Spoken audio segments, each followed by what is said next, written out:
राजस्थान का सूखा गांव, तपती धूप और पानी के लिए तरसते लोग। हर औरत रोज कई किलोमीटर दूर से घड़े में पानी लाती थी। भीमा, एक साधारण किसान, रोज अपनी पत्नी और बच्चों को प्यास से जूझते देखता। एक दिन उसने तय कर लिया, मैं इस पहाड़ को काट दूंगा और नदी का पानी गांव तक लाऊंगा। गांव वाले हंसते, अरे पागल है, अकेला आदमी पहाड़ काटेगा। छोटी सी हथौड़ी और पुरानी छेनी लेकर भीमा पहाड़ की चट्टानों पर प्रहार करता है।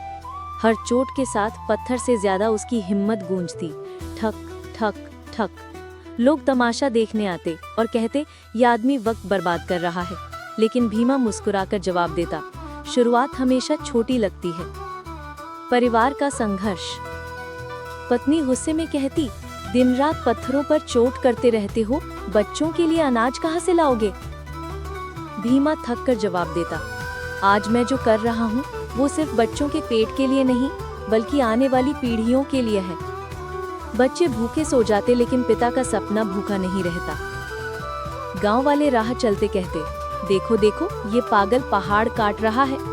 कुछ बच्चे चिल्लाते, भीमा काका, कब तक काटोगे? भीमा हंसते हुए कहता, जब तक पानी इस गांव में न बह जाए। पहला साल पूरा। एक साल गुजर गया। पहाड़ पर बस कुछ हल्की सी खरोंचें दिखती थी। लोग और ज्यादा हंसने लगे। एक साल से चोट कर रहा है और हुआ क्या? भीमा शांति से कहता, बीज बोने के बाद फल एक साल में नहीं मिलता, सालों लगते हैं। यही बीज मेरी मेहनत है। 5 साल बाद भीमा बूढ़ा होने लगा। उसके हाथ छालों से भर गए, खून बहने लगा। अब गांव वाले हंसना छोड़ चुके थे। वे सोचते, ये पागल है पर हार नहीं मानेगा। पत्नी धीरे से खाना देती और कहती, तुम्हारा जज्बा देखकर अब मैं भी मान गई हूँ।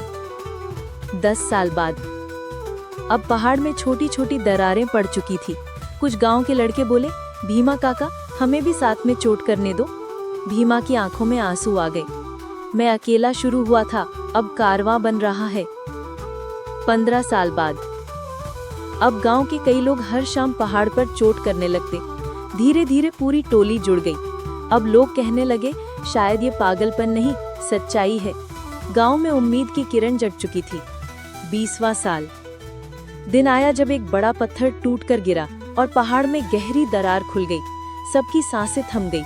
थोड़े ही दिनों बाद नदी का पानी उस दरार से बहता हुआ गांव तक पहुंचा। बच्चे पानी में खेलते, औरतें घड़े भरकर खुशी से रो पड़ती। जीत का दिन। गांव वाले भीमा को घेर कर बोले, काका, आपने कर दिखाया, आप हीरे से भी मजबूत हो। भीमा ने हाथ जोड़कर कहा, मैंने नहीं किया, ये लगातार की गई चोटें, ये धैर्य और ये उम्मीद ने किया। आखिरी संदेश। भीमा की आंखों में चमक थी। उसने बच्चों को देखते हुए कहा, पर्वत बड़ा हो सकता है, लेकिन इरादा उससे बड़ा होना चाहिए। छेनी छोटी हो सकती है, लेकिन लगातार प्रहार उसे भी गिरा देता है। इंसान अकेला हो सकता है, लेकिन उसकी सोच पूरी दुनिया बदल सकती है। गांव तालियों से गूंज उठा। भीमा बूढ़ा हो गया था, मगर उसका नाम अमर हो गया। दोस्तों, आपको ये कहानी कैसी लगी?